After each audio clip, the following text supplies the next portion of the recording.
즐거운 크리스마스 이브입니다. 모두 가족들과 즐거운 시간을 보내며 미소 짓고 있습니다. 모두가 행복한 이날, 25세의 한 여성이 갑자기 사라지는 사건이 일어납니다. 며칠 뒤 그녀는 집에서 그다지 멀리 떨어지지 않은 곳에서 싸늘히 식어버린 채 발견됩니다. 그녀의 이름은 조안나 예이츠. 1985년 4월 영국에서 태어났습니다. 어려서부터 총명하고 영리했으며 활달한 성격의 예쁘장한 소녀였습니다. 조안나는 환경 디자인에 관심이 많아 고등학교 졸업 후 리틀 칼리지에 입학해 환경 디자인 학위를 취득합니다. 2008년 12월 23살이 된 조안나는 영국 윈체스터에 있는 회사에 취업해 자신이 그토록 원하던 환경 디자이너가 됩니다. 그녀는 입사 후 얼마 되지 않아 같은 회사 동료 그렉 리어든을 알게 됩니다. 그는 조안나보다 2살 많았고 그 역시 환경 디자이너로 같은 직종에 취미까지 비슷해 두 사람은 곧 연인으로 발전합니다. 2009년 조안나와 그렉이 다니던 회사가 윈체스터에서 브리스톨로 이전하게 됩니다. 회사 생활에 만족하던 두 사람은 회사를 따라 브리스톨에서 새로운 생활을 하기로 결정합니다. 브리스톨은 영국 서부 에이번 강에 딸린 항구 도시로 영국에서 8번째, 영국 남서부 지역에서는 규모가 가장 큰 도시입니다. 두 사람은 이곳에서 아파트를 렌트해 동거를 시작합니다. 점점 이곳 생활이 익숙해지자 조안나는 자기 개발을 위해 경쟁력이 높은 회사로 이직합니다. 2010년 조안나와 그렉은 회사와 가까운 클리프턴 교외에 있는 한 아파트 1층으로 이사합니다. 그들은 가구도 새로 사고 집도 꾸미며 행복한 미래를 꿈꿨습니다. 정말 하루하루 너무 행복한 날들의 연속이었습니다. 2달 뒤 조안나에게 닥칠 어둠의 그림자를 어느 누구도 예상하지 못했습니다. 도대체 조안나에게 무슨 일이 있었던 것일까요? 함께 2010년 12월 17일로 가보겠습니다. 2010년 12월 17일 금요일 조안나의 남자친구 그렉은 주말 동안 부모님의 집에 갈 생각이었습니다. 그렉은 조안나가 자신과 함께 그의 부모님 집에 갔으면 했지만 조안나는 아직 마음의 준비가 되지 않았다며 그의 제안을 거절합니다. 그래서 이번 주말은 조안나 혼자 아파트에서 지내게 됩니다. 금요일 아침 그렉은 부모님을 만나기 위해 집을 나섰고 조안나는 평소와 같이 회사에 출근했습니다. 시간은 흘러 어느덧 퇴근 시간이 되었습니다. 오후 6시 조안나는 퇴근 후 회사 동료 몇 명과 함께 브리스톨 M이라는 펍에서 술을 마시기로 했습니다. 조안나는 그다지 술을 마시고 싶지 않았지만 혼자 집에서 있는 것보다 낫다고 생각해 사람들과 시간을 보내기로 합니다. 펍에서 그녀는 그렉 없이 혼자 주말을 보내는 것은 처음이라며 쓸쓸해했지만 곧 있을 크리스마스 파티 이야기가 나오자 다시 활기를 되찾았습니다. 저녁 8시 조안나와 동료들은 헤어져 각자 집으로 돌아갑니다. 여기 지도를 보면 이곳이 조안나와 동료들이 술을 마신 브리스톨 M이라는 펍입니다. 그리고 약 3km 떨어진 이곳이 조안나의 아파트입니다. 두 곳은 걸어서 약 30분 정도 소요됩니다. 조안나는 펍을 나와 집으로 돌아가는 길에 갑자기 사라지고 맙니다. 그 사이 그녀에게 무슨 일이 일어난 걸까요? 2010년 12월 19일 일요일 저녁 8시 눈이 펑펑 내리는 추운 날이었습니다. 집으로 돌아온 그렉은 아파트 문이 열려있는 것을 발견합니다. 순간 불길해진 그렉은 곧장 집 안으로 들어가 조안나를 찾았지만 방 어디에도 그녀는 없었습니다. 그녀의 지갑과 열쇠가 테이블 위에 놓여 있어 잠시 외출을 한 것이라 생각했지만 한참이 지나도 그녀는 돌아오지 않았습니다. 그렉은 그녀에게 문자를 보냈지만 답장이 없었습니다. 잠시 뒤 조안나에게 전화를 걸었는데 방 한켠에서 조안나의 휴대폰 벨소리가 들렸습니다. 그렉은 벨소리를 따라가 보니 의자에 걸려있는 조안나의 코트 주머니 안에서 그녀의 휴대폰을 발견했습니다. 지갑과 열쇠, 휴대폰을 다 두고 외출하다니 그렉은 무언가 알 수 없는 불길한 기운을 느꼈습니다. 밤 12시. 자정까지도 조안나에게서 연락이 없자 그렉은 조안나의 부모에게 이 사실을 알렸고 바로 경찰에 신고했습니다. 신고를 접수한 경찰은 현장에 도착했습니다. 그들은 집안에서 피자 한 판과 사이다 2캔을 산 영수증을 발견합니다. 먼저 발견한 사이다 2캔 중 하나가 일부 비어있는 것을 확인합니다. 하지만 이상하게 피자는 집안 어디에서도 찾을 수 없었습니다. 주방 역시 요리를 한 흔적이 없었습니다. 집안에서 먹은 것이 아닐 수도 있었습니다. 집안 물건이 없어지거나 손상된 흔적은 없었고 강제로 침입하거나 몸싸움한 흔적도 없었기에 경찰은 집으로 돌아온 조안나가 다시 외출한 것이라 추정했습니다. 그러나 현재 상황에서 그녀 스스로 외출한 것인지 아니면 누군가 그녀를 유인해 어디론가 끌고 간 것인지 알 수 없었습니다. 경찰은 조안나를 마지막으로 만난 회사 동료들을 찾아가 당시 상황에 대해 조사했습니다. 하지만 그들은 남자친구 없이 주말을 혼자 보내야 하는 조안나가 기분이 좋지 않았다는 진술만 했을 뿐 사건 해결에 도움이 될 만한 실마리는 찾지 못했습니다.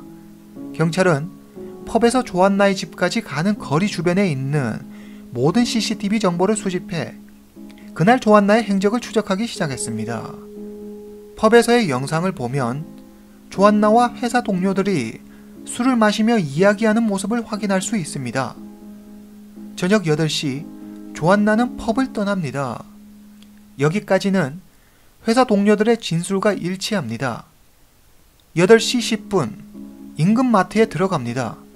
하지만 물건들을 사지는 않고 쭉 둘러보더니 다시 마트를 나갑니다. 8시 24분 편의점에 들어가 사이다 2캔을 구매합니다. 8시 40분 테스코 마트에서 냉동 피자 한 판을 산 후 마트를 나옵니다. 이것이 조안나의 마지막 모습입니다.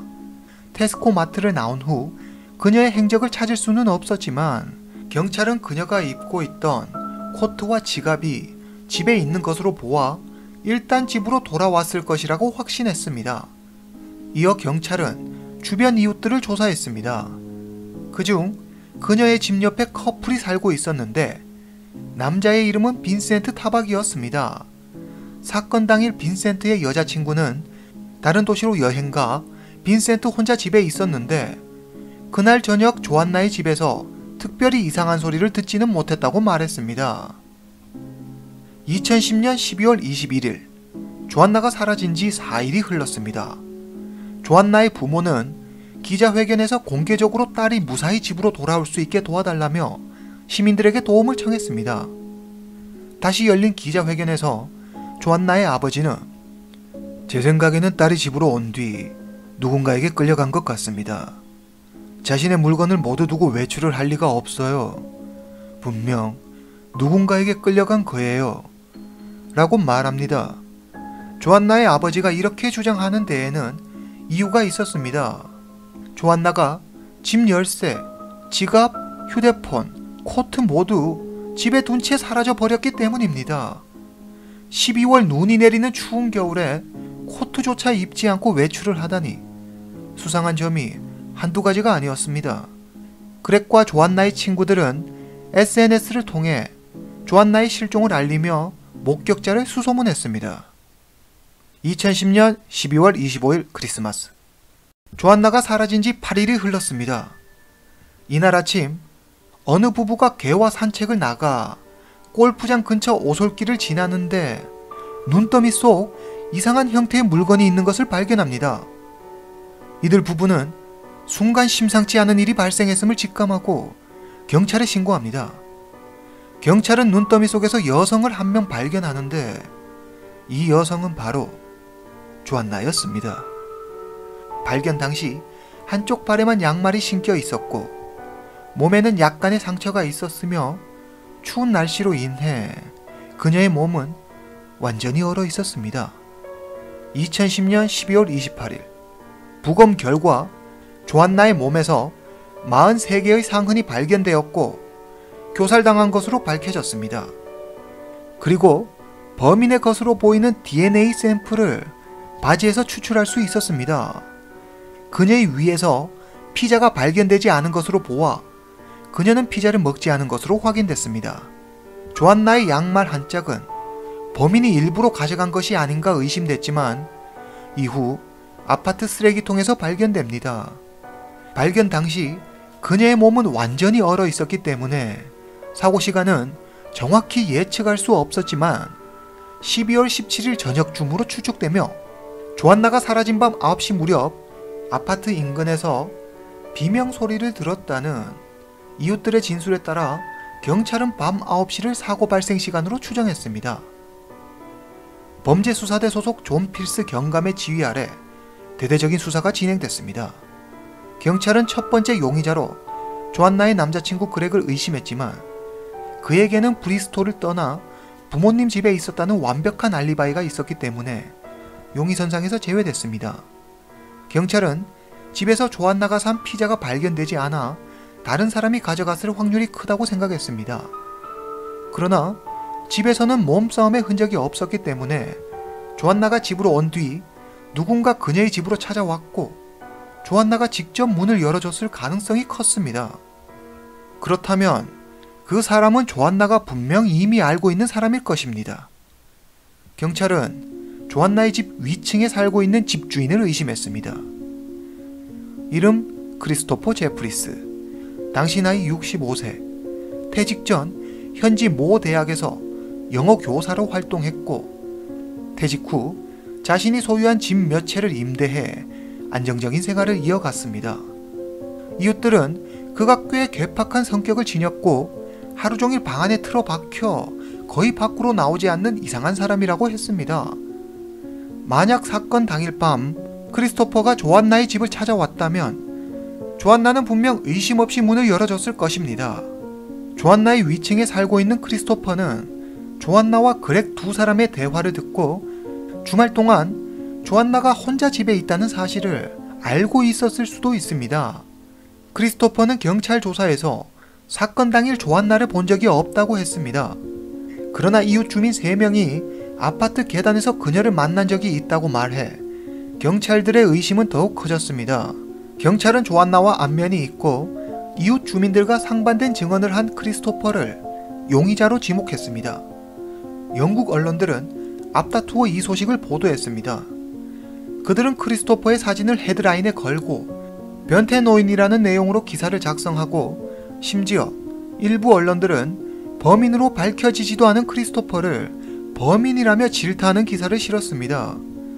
이에 영국 국민들 역시 크리스토퍼를 흉악한 범인이라고 생각했습니다. 조안나의 이웃 빈센트는 경찰에 이렇게 증언합니다. 크리스토퍼는 평소 외출을 하지 않아 거의 차를 몰지 않았는데 이상하게 며칠간은 그의 차가 계속 아파트 앞에 주차되어 있었어요. 조안나가 사라진 날도 마찬가지였죠. 뭔가 이상하다고 생각했어요.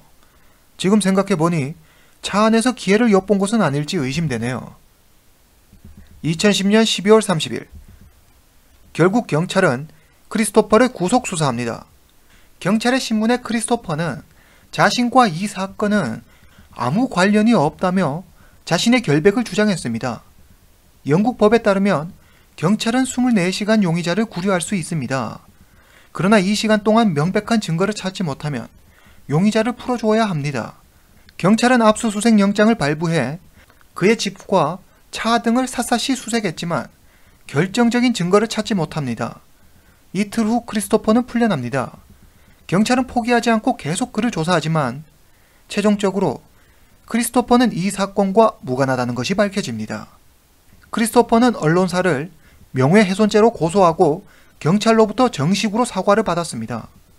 2011년 1월 영국 공영방송 BBC에서 조안나 사건을 각색한 프로그램을 방영합니다. 더 많은 사람들이 이 사건에 대해 관심을 갖게 되었고 방영 후 사건 해결의 실마리가 될 만한 단서들이 경찰에 제공됩니다. 경찰은 이 단서들을 조합해 범인이 캐리어를 이용해 피해자를 옮겼다는 사실을 알게 됩니다. 2011년 1월 20일 아침, 경찰은 조안나의 집 옆에 살고 있는 32살의 빈센트 타박을 살인 혐의로 체포합니다. 경찰은 앞서 크리스토퍼 이를 교훈 삼아 빈센트를 체포할 당시에는 세부 내용을 발표하지 않았고 현지 언론 역시 침묵했습니다. 그저 익명의 여성으로부터의 어떤 제보가 있었다는 발표만 했습니다. 빈센트 타박, 1978년 2월생, 네덜란드 사람으로 2007년 대학원을 졸업한 후 직장을 찾아 영국으로 옵니다. 2010년 10월 조안나와 그렉이 아파트 옆으로 이사 오면서 이들은 서로 이웃이 되죠. 조안나가 사라진 뒤 빈센트는 고향인 네덜란드로 돌아가 크리스마스를 보냅니다. 그는 네덜란드에서 조안나에 관한 뉴스를 보며 영국 경찰에 연락해 집주인 크리스토퍼가 의심된다는 증언을 합니다. 그러나 경찰은 이전 조사에서는 별다른 이야기를 하지 않다가 크리스토퍼가 체포된 후 그가 의심된다는 증언을 한 것이 의심스러웠습니다. 조사를 위해 영국 경찰은 2010년의 마지막 날인 12월 31일 네덜란드로 넘어가 재차 빈센트와의 조사를 진행합니다. 그런데 이야기 중 계속해서 조안나의 부검 결과를 물으며 안절부절하지 못하는 그의 행동이 경찰의 의심을 더욱 가중시켰습니다. 경찰이 빈센트의 집을 수색한 결과 그의 컴퓨터에서 조안나의 사진을 발견하는데 사진 속 조안나가 입은 분홍색 옷은 사건 당일 그녀가 입었던 옷과 똑같았습니다. 결정적으로 DNA 분석 결과 빈센트의 DNA와 조안나의 바지에서 추출된 DNA가 완벽히 일치해 그가 범인임이 드러났습니다. 영국 경찰은 빈센트가 영국으로 돌아오자마자 그를 긴급 체포합니다. 체포된 빈센트는 사건 발생 시간에 자신은 마트에 있었다며 자신의 무죄를 주장했습니다. 사건 발생 추정 시간에 마트 CCTV에 그의 모습이 잡히기는 했지만 자신의 알리바이를 증명하기 위해 일부러 나타난 것이라고 판단했습니다. 2011년 5월 5일 계속된 경찰의 압박 수사를 견디지 못한 빈센트는 결국 자신의 범죄를 인정합니다. 하지만 고의가 아닌 실수라고 말합니다. 2011년 10월 4일 영국 브리스톨 법원에서 재판이 열립니다. 법원에서 빈센트는 고의살인이 아닌 부주의로 인한 과실치사를 주장했습니다. 검찰은 빈센트의 주장을 반박했습니다. 조안나의 몸에서 발견된 43개의 상흔과 조안나의 바지에서 추출한 범인의 것으로 추정되는 DNA가 빈센트의 DNA와 일치한다는 보고서를 제시하며 과실치사가 아닌 계획된 살인임을 주장했습니다. 그녀의 몸에 남은 상흔은 그녀가 강력히 저항했음을 미루어 짐작할 수 있다는 것이었죠. 하지만 빈센트는 사건 당일 저녁 조안나가 술을 마시자며 집으로 초대했고 분위기가 무르익자 자신을 유혹해 키스하려고 하자 갑자기 조안나가 소리를 질러 자신이 당황한 나머지 이런 일이 일어난 것이라고 했습니다. 2011년 10월 28일 배심원단은 이틀간의 심의를 통해 10대 2로 빈센트에게 유죄를 판결했고 법원은 최소 20년간 가석방 없는 무기징역을 선고합니다. 이 사건은 이렇게 막을 내렸습니다. 한편 집주인 크리스토퍼는 언론사 8곳을 고소해 승소했으며 약간의 보상금을 받았습니다. 1년의 시간이 흐르고 그녀를 기리는 추도식에 많은 사람들이 참석해 그녀를 애도하며 그녀를 향한 메시지를 남겼습니다. 조안나의 대학 작품들은 서적으로 발간됐습니다. 평소 알고 지내던 이웃이 이런 일을 저지르다니 세상이 참 무섭다는 생각이 드네요. 점점 경계할 것도 많아지고 조심해야 할 것도 많아지는 세상이 되어가고 있는 것 같아 씁쓸합니다. 오늘 이야기는 여기까지입니다. 그럼 다음 시간에 뵙겠습니다.